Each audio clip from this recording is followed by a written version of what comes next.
Rusia sedang ditodong habis-habisan oleh negara-negara barat. Bagaimana tidak? Para pemimpin negara anggota G7 telah menyepakati pemberian pinjaman ke Ukraina menggunakan bunga dari aset-aset Rusia yang dibekukan di luar negeri. Pinjaman yang diberikan adalah sebesar 50 miliar dolar Amerika Serikat atau sekitar 820 triliun rupiah. Ditambah sejak Februari 2022, G7 dan Uni Eropa sudah membekukan dana cadangan Bank Sentral Rusia senilai 300 miliar euro atau sekitar 5 kuadriliun rupiah. Pembekuan itu hanya beberapa hari setelah Moskwa mengirim ribuan pasukan militer ke Ukraina. Lalu bagaimana respon Presiden Rusia Vladimir Putin terhadap pembekuan aset ini?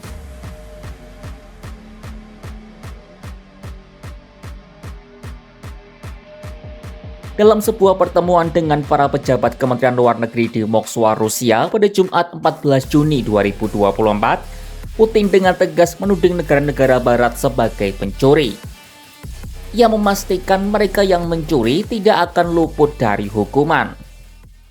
Страны Запада заморозили часть российских активов и валютных резервов. Теперь думают над тем, как подвести хоть какую-то юридическую базу, чтобы их окончательно присвоить. Но, несмотря на все крючкотворство, воровство, безусловно, останется воровством. И безнаказанным не останется с другой стороны.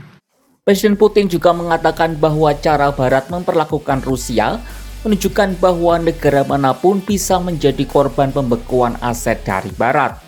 Artinya, tak ada negara, perusahaan, ataupun dana negara yang aman dari pembekuan aset, baik dari segi hukum maupun ekonomi.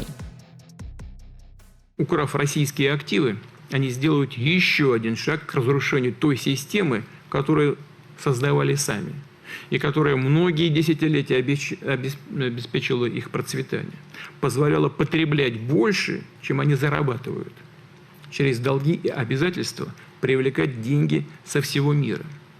Теперь же всем странам и компаниям, суверенным фондам становится очевидно, что их активы и резервы далеко не в безопасности, как в юридическом, так и в экономическом смысле слова.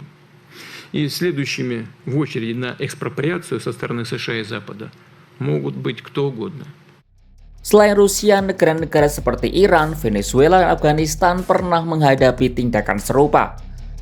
Tetapi belum ada pembekuan aset dengan nominal yang sangat besar seperti yang dialami Rusia.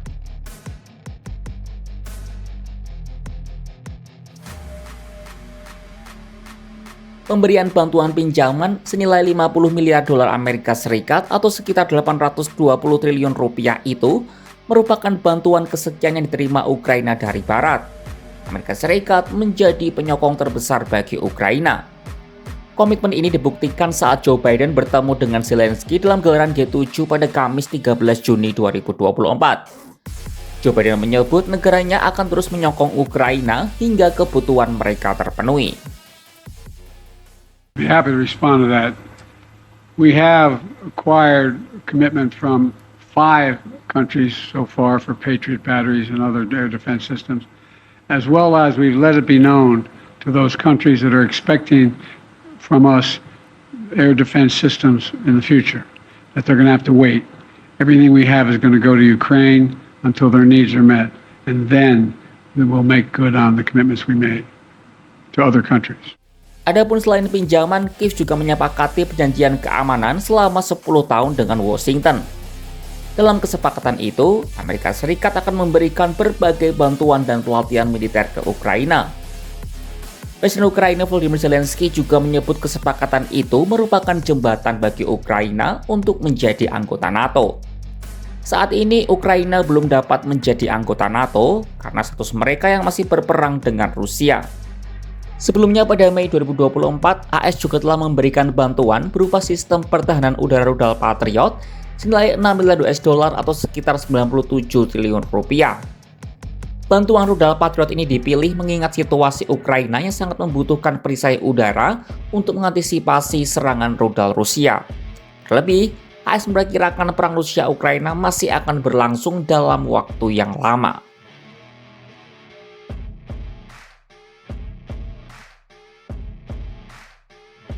Sementara itu, hubungan yang makin memburuk dengan negara-negara barat disebut Putin sudah mencapai titik yang tak bisa diperbaiki.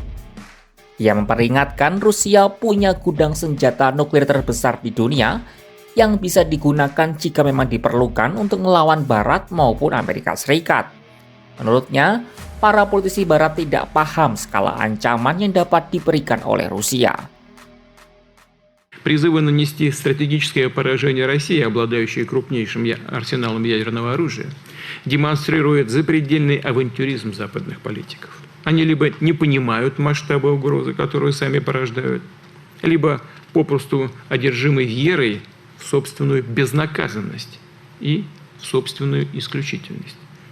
И то, и другое может обернуться трагедией. Rusia sejatinya tengah getol mengembangkan kemampuan nuklir mereka. Pada tahun 2024 ini, Rusia berencana menambah produksi rudal Kinzhal dan rudal Sarmat, dua rudal andalan Rusia yang mampu dipasangi hulu ledak nuklir. Rusia juga baru saja menyelesaikan latihan militer bersama Belarus pada Juni 2024 ini. Belarus adalah negara yang menerima senjata nuklir Rusia untuk ditempatkan di negara mereka.